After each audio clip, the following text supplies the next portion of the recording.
Volunteering is always a good experience for me.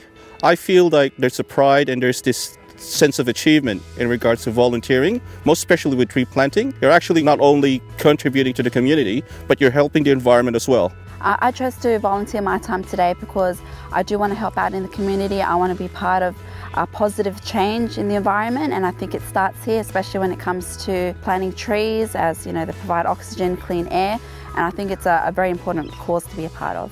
If we can at least play a little bit of role in reconstructing what we have lost in last few decades, you know, that will be really a good cause to work for. So I feel really special and honored, to be honest, to be a part of this cause.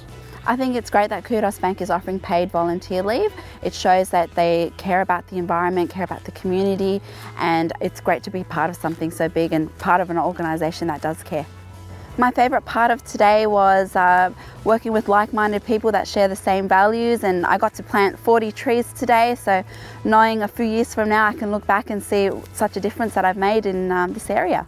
My favourite moment, I picked up my spot and I've marked it on Google Maps, so when I'm going to fly in the plane next time I can show it to my daughter that this is where your father has planted some trees.